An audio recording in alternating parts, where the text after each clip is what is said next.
মক্কা ও মদিনার পর জেরুজালেমের আল-আকসা মসজিদকে ইসলামের তৃতীয় গুরুত্বপূর্ণ ধর্মীয় স্থান হিসেবে বিবেচনা করা হয়। প্রতি বছর ফিলিস্তিন এবং পৃথিবীর বিভিন্ন দেশ থেকে হাজার হাজার মুসলিম আসেন এই মসজিদ প্রাঙ্গণে। মসজিদটি ফিলিস্তিনি প্রতিরোধের প্রতীক হিসেবেও দেখা হয়। বহু বছর ধরে আল-আকসা প্রাঙ্গণে ইসরায়েলি বাহিনী ও ফিলিস্তিনিদের মধ্যে সংঘর্ষ ও সহিংসতার ঘটনা ঘটছে, কিন্তু এই এলাকাটি এত স্পর্শকাতর কেন? এর জন্য ফিরে তাকাতে হবে ইতিহাসের দিকে।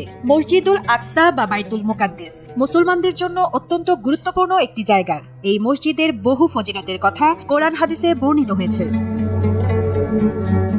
ফিলিস্তিনের মসজিদুল আকসা হল মুসলিমদের প্রথম কিবলা, যার দিকে মুখ করে রাসূলুল্লাহ সাল্লাল্লাহু আলাইহি ওয়াসাল্লাম ও সাহাবীরা 10 বছর নামাজ আদায় করেছেন। সূরা বাকারায় এ ব্যাপারে বর্ণনা রয়েছে। নবীজি মনে প্রাণে চেয়েছিলেন মক্কাকে কিবলা বানাতে, তাই আল্লাহ তাআলা মক্কাকে কিবলা বানিয়েছেন। কিন্তু মসজিদুল আকসা প্রথম কিবলা হওয়ার কারণে প্রত্যেক মুসলমানের কাছে এই মসজিদের গুরুত্ব ও ফজিলত অনেক বেশি। মসজিদুল আকসা আল্লাহর জমিনে নির্মিত দ্বিতীয় মসজিদ। ইতিহাসে প্রথম নির্মিত মসজিদ মসজিদুল হারাম। এর পরের স্থানে আছে সুশোভিত প্রাচীনতম জেরুজালেম শহরে অবস্থিত মুসলমানদের দ্বিতীয় পবিত্রতম মসজিদ মসজিদুল আকসা। এই দুই মসজিদ নির্মাণে সময়ের ব্যবধান 40 বছর। এক প্রশ্নের জবাবে আবু যর গিফারি রাদিয়াল্লাহু তাআলা আনহুকে বলেছিলেন, মহানবী হযরত মুহাম্মদ সাল্লাল্লাহু আলাইহি ওয়াসাল্লাম, আল্লাহ তাআলা মসজিদুল আকসা এবং এর আশেপাশে বরকত নাজিল করেছেন। সূরা বনী ইসরাঈলের প্রথম আয়াতে বলা হয়েছে, পবিত্র সেই সত্তা যিনি তার বান্দাকে রজনীতে ভ্রমণ করিয়েছেন মসজিদুল হারাম থেকে মসজিদুল আকসা পর্যন্ত, যার আশেপাশ আমি বরকতময় করেছি, যাতে আমি তাকে আমার কুদরতের কিছু নিদর্শন দেখিয়ে দিতে পারি। নিশ্চয়ই আল্লাহ সর্বশ্রোতা সর্বদ্রষ্টা।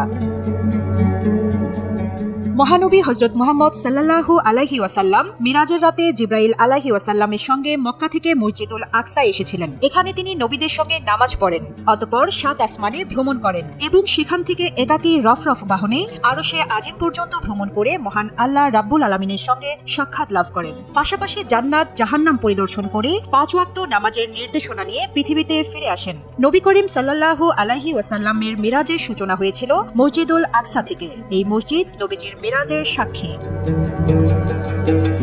হযরত মুসা আলাইহি ওয়াসাল্লাম দোয়া করেছিলেন মসজিদুল আকসার পাশে তার কবর হোক। সহিহ বুখারীতে বর্ণিত আছে, বহু নবী রাসূলের কবর আছে বাইতুল মুকাদ্দিসের আশেপাশে। আল্লাহর একজন নবী এই মসজিদের কাছাকাছি শায়িত হওয়ার জন্য দোয়া করেছিলেন। সেখান থেকে এই মসজিদের গুরুত্ব ও ফজিলত পরিষ্কারভাবে ফুটে ওঠে।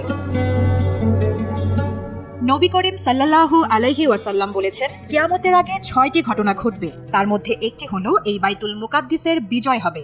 বাইতুল মুকাদ্দিস মুসলমানদের হাতে আসবে। ওমর রাদিয়াল্লাহু তাআলা আনহুর যুগে এটা মুসলমানদের হাতে এসেছিল, পরে আবার হাত ছাড়া হয়, এখন আবার মুসলমানদের হাতে এসেছে। মুসলমানরা এখানে সালাত আদায় করেন, কিন্তু ইহুদিরা জোরপূর্বক সেই পবিত্র স্থান ও তার আশেপাশের এলাকা ঘিরে রেখেছে। কিন্তু কিয়ামতের আগে আবার আল-আকসা বিজয় করবে মুসলিমরা। আল-আকসা মসজিদে সফর করা জায়েজ আছে সওয়াবের উদ্দেশ্যে। পৃথিবীর কোনো মসজিদ বা কবরে দূর থেকে সওয়াবের উদ্দেশ্যে সফর করার নিয়ম নেই, কিন্তু সওয়াবের উদ্দেশ্যে সফর করা জায়েজ আছে 3টি মসজিদে: মসজিদুল হারাম, মসজিদে নববী এবং আল-আকসা। এই মসজিদে সফরকারীকে আল্লাহ বিশেষ সওয়াব দান করে থাকেন।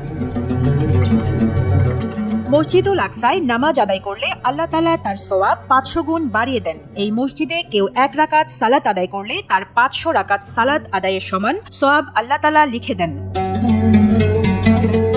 আল-আকসা মসজিদে যারা সালাত আদায় করবেন, আল্লাহর নবী হযরত মুহাম্মদ সাল্লাল্লাহু আলাইহি ওয়াসাল্লাম তাদের জন্য দোয়া করে গেছেন। আব্দুল্লাহ ইবনু আমর রাদিয়াল্লাহু তাআলা আনহু থেকে বর্ণিত, রাসূলুল্লাহ সাল্লাল্লাহু আলাইহি ওয়াসাল্লাম বলেন, যখন সুলাইমান ইবনু দাউদ বাইতুল মুকাদ্দিসের নির্মাণ কাজ সম্পন্ন করলেন, তখন তিনি আল্লাহর কাছে 3টি বিষয়ে প্রার্থনা করলেন: তার মতো শাসন ক্ষমতা এবং এমন রাজত্ব যা তারপরে কাউকে প্রদান করা হবে না, এবং সালাত আদায়ে একনিষ্ঠ মনে উক্ত মসজিদে আগমনকারীর পাপ মোচন করে তার জন্মের দিনের মতো নিষ্পাপ করার প্রার্থনা করেছেন।